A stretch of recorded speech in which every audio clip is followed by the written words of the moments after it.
Assalamualaikum warahmatullahi wabarakatuh. Perkenalkan, nama saya Dwi Afriani, NIM saya 2020161054. Saya dari kelas 4B Seni Pertunjukan. Di sini saya akan mempresentasikan hasil PowerPoint saya dari mata kuliah kepramukaan dengan materi kiasan dasar, sistem, dan metode.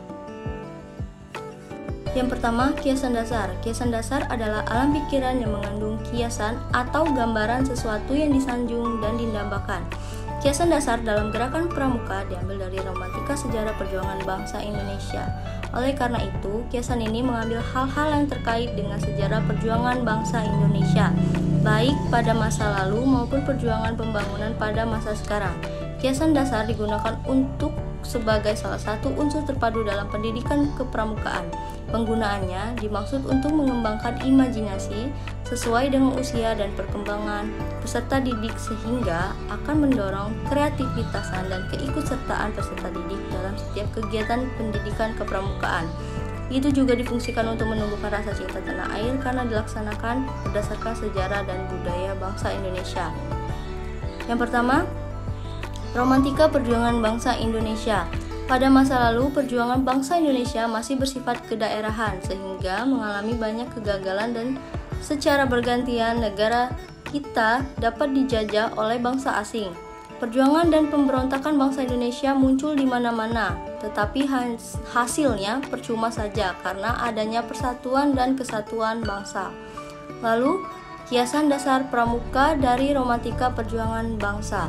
Romantika sejarah perjuangan bangsa Indonesia telah mendasari kepramukaan di Indonesia, termasuk dalam penggunaan berbagai istilah di kepramukaan.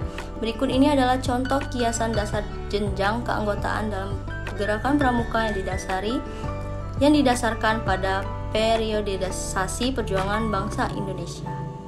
2. Sistem dan metode. Kesukarelaan, janji, dan ketentuan moral. 1. Kesukarelaan. Prinsip kesukarelaan adalah salah satu dari prinsip-prinsip dasar metodik pendidikan kepramukaan menurut ketentuan anggaran dasar dan anggaran rumah gerak pramuka.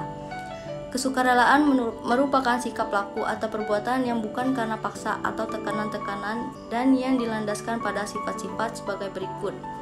A. Ketulusan hati tanpa pamrih. C. Mengutamakan kewajiban daripada hak. D. Pengabdian. E. Tanggung jawab.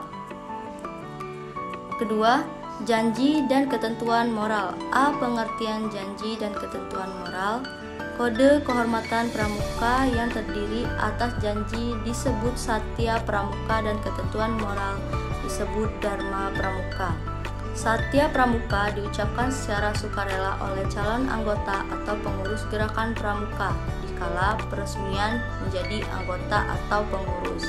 Kode kehormatan pramuka diadaptasi dengan golongan usia dan perkembangan rohani serta jasmani anggota gerakan pramuka. B. Isi janji dan ketentuan moral.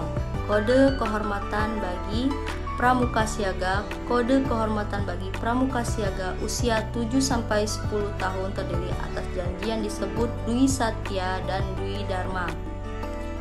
Pramuka Panggalang usia 11-15 tahun terdiri atas janji yang disebut Tri Satya dan Dharma.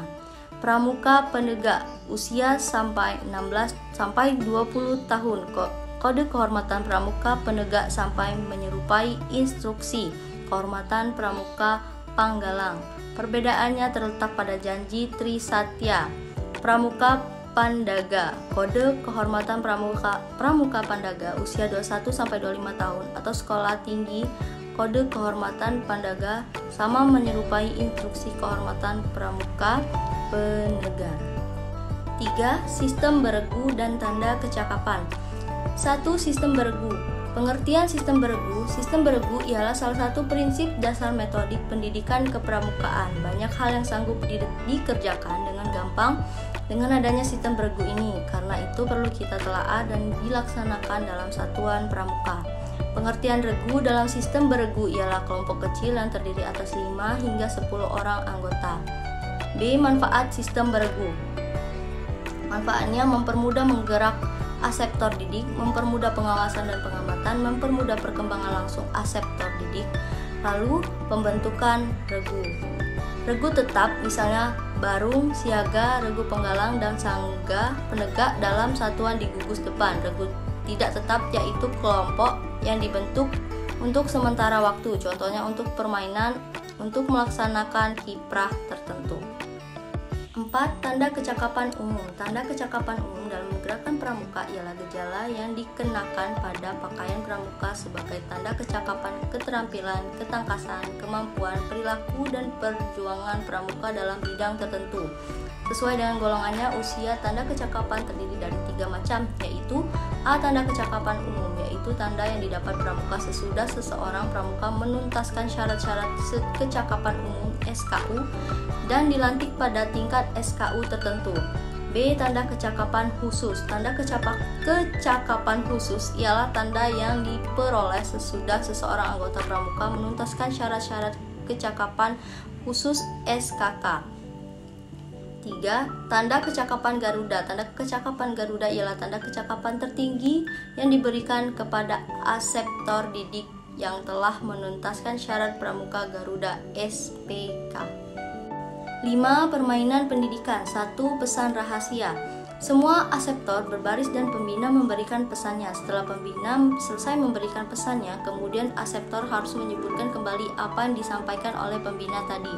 Pesan yang terkandung di dalamnya bisa nama-nama benda, binatang, atau orang lain sebagainya. 2. Isi ruangan. Setiap pramuka diperintahkan masuk ke dalam suatu ruangan secara bergantian dengan memberi waktu selama 30 menit atau setengah menit untuk setiapnya. Kemudian sesudah itu, setiap aseptor harus menuliskan sebanyak-banyaknya barang yang dilihat. Permainan ini untuk melatih daya ingat. Lalu yang ketiga, bau dan harum. Pembina bisa menyediakan beberapa macam benda yang mempunyai bau amis menyerupai makanan, bumbu, obat-obatan, atau parfum, dan lain sebagainya. Kemudian anggota pramuka harus mencium amis dari benda tersebut dengan mata tertutup dan menyebutkan benda yang terbanyak menyebutkan itulah pemenangnya. 6. Kesesuaian jiwa, keprasahajaan hidup. Prinsip keprasahajaan hidup dalam pramuka adalah prinsip hidup seseorang anggota pramuka untuk hidup dengan sederhana dan wajar serta sikap mental seseorang untuk menggunakan harta bendanya secara efisien dan sesuai fungsi sosialnya. Prinsip-prinsip keprasahajaan hidup dapat mengembangkan kesehatan jasmani dan rohani serta menjauhkan dari hal-hal yang mungkin menimbulkan sikap yang tidak baik. Prinsip keprasahajaan hidup dapat membentuk watak dan kepribadian luhur. 7. Perkembangan rasa, karsa, dan karya. 1. Rasa, perasaan. 2. Karsa, niat atau kemauan. 3. Karya, perbuatan yang membuahkan hasil. Baik, sekian dari saya. Bila ada salah kata saya mohon maaf. Wabillahi taufiq wal hidayah. Wassalamualaikum warahmatullahi wabarakatuh.